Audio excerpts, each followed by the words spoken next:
আজকে আমরা বানাবো বেগুনের কোপ্তা কারি। বেগুনগুলোকে লম্বা লম্বা করে কেটে নেব। তুমি বেগুন রান্না করছো কেন?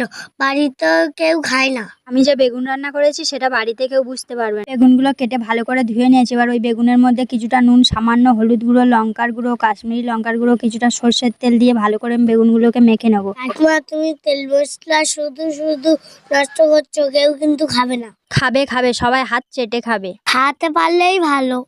ধরিয়ে একটা কড়া বসিয়ে কড়াটা গরম করে নিয়েছি। গরম কড়ার মধ্যে তেল দিয়ে তেলটাকেও ভালো করে বেগুনগুলো দিয়ে এপিট ওপিট উল্টে লাল লাল করে ভেজে তুলে নেব। কাকিমা, আজকে আমার খিদে নেই, আমি খাবো না। কেন, বেগুন রান্না করছি বলে?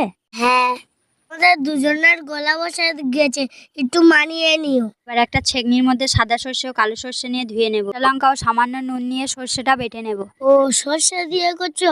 তাহলে তো খেতে হবে। আগে বলবে না সর্ষে দিয়ে করবে? সব কথা কি আগে বলতে আছে নাকি? শুধু সর্ষে না, পোস্তও দেবো। তাহলে তো খাওয়া জমে যাবে। সে জমিয়েই খাবি, রান্নাটা তো আগে করতে দে। দেখ, এদিকে সর্ষেটা বাটা হয়ে গেছে। সর্ষেটা তুলে নিয়ে এবার পোস্তটা বেটে নেব। না, বেটে রান্না করলে তো হয়, এত কষ্ট করছো কেন? এই রান্নাটাতে বেটেই দিতে হবে। পোস্তটাও বাটা হয়ে গেছে, এবার পোস্তটা তুলে নেব। বেগুনের গায়ে থেকে খোসাগুলো ছাড়িয়ে ফেলে দেব। বেগুনের লজ্জা করবে না? কেন? আমাদের জামা খুললে তো আমাদের লজ্জা করে, বেগুনের খোসা ছেড়ে দিচ্ছে, ওদের লজ্জা করে না? আচ্ছা, এবার এদিকে দেখ, বেগুনের মধ্যে কুচিয়ে রাখা পেঁয়াজ, কাঁচা লঙ্কা, বেসন, কর্নফ্লাওয়ার ও স্বাদ মতো নুন দিয়ে ভালো করে চটকে মেখে নিয়ে বড়ার আকারে শেপ দিয়ে গরম তেলে দিয়ে ভেজে নেব। এদিকে বেটে রাখা সর্ষের মধ্যে জল দিয়ে একটা চামচের সাহায্যে ভালো করে ঘেঁটে নেব। বেগুনের বড়াগুলো এপিট ওপিট উল্টে ভালো করে ভেজে তুলে নেব। কাকিমা, বেগুনের বড়াগুলো তো পুড়ে গেছে। দেখতে মনে হচ্ছে পুড়ে গেছে, ওইভাবে কড়া করে ভাজতে হবে বড়াগুলো।